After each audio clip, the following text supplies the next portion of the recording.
উপজেলার দুধিয়াবাড়ি কুমারপাড়া গ্রামে ঐতিহ্য আঁকড়ে আছে পাল বংশের প্রায় ৪০ পরিবার। পেশার মায়া ছাড়তে না পেরে কষ্ট হলেও পূর্বপুরুষদের পেশাটাকে ধরে রেখেছেন তারা। আধুনিকতার প্রবল স্রোতে বাংলার প্রাচীন এই শিল্পের সাথে হারিয়ে যেতে বসেছে বহু বছর ধরে জড়িত থাকা মানুষগুলো।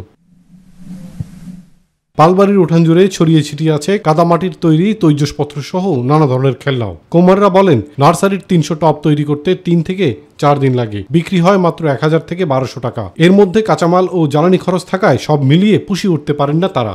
আগে ব্যবসা আমাদের খুবই চলছিল, আগে ব্যবসা ভালো চলছিল, পয়সা করিয়ে আসলো। এখন উইয়াকে দিয়ে আমাদের আর জীবিত পালন হয় না। আগে খুব প্যাকেট হয়েছিল, এখন আর সেরকম প্যাকেট নাই। আমরা আগে মাটি নিস না, এক কাঁকড়া মাটি নিছি 700-800 টাকা বসছে।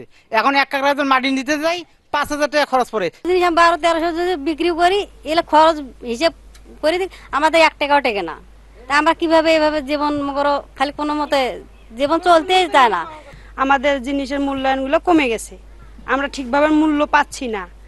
ভালো একটা স্কুলে আমাদের বাচ্চা কাচ্চা গেলে মানে শিক্ষা প্রতিষ্ঠানে দিতে পারতেছি না। আমরা বলতে চাই সরকারের কাছে যে আমাদের এই কুটির শিল্প, কুমারী মাটির ব্যবসা যদি সরকার আমাদের দিকে উদ্যোগ নেয়, তাহলে আমরা হয়তো এই 40টি পরিবারে আমরা সফলভাবে চলতে পারবো। স্থানীয় সমাজসেবা কর্মকর্তা জানান, অধিদপ্তর অসহায় ও অনগ্রসর জনগোষ্ঠীর জীবনমান উন্নয়নের জন্য কাজ করছে। এই প্রকল্পের আওতায় মৃৎশিল্প ধরে রাখার চেষ্টাও চলছে। এরই মধ্যে জরিপ করে তালিকা পাঠানো হয়েছে। তাদের সন্তানদের জন্য শিক্ষা উপবৃত্তি প্রদান সহ অন্যান্য ভাতা কার্যক্রমও চালু আছে। এই তালিকাগুলো আমরা অলরেডি অধিদপ্তরে পাঠিয়েছি।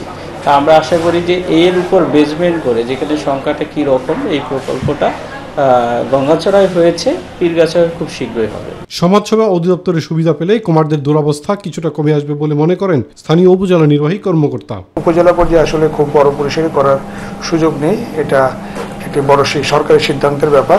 এ ব্যাপারে আলোচনা হচ্ছে, আশা করি আমরা একটা ভালো খবর পাবো।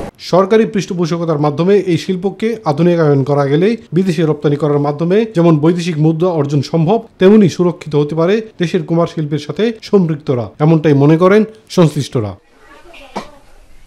ইলিয়াস কমল, মাই টিভি।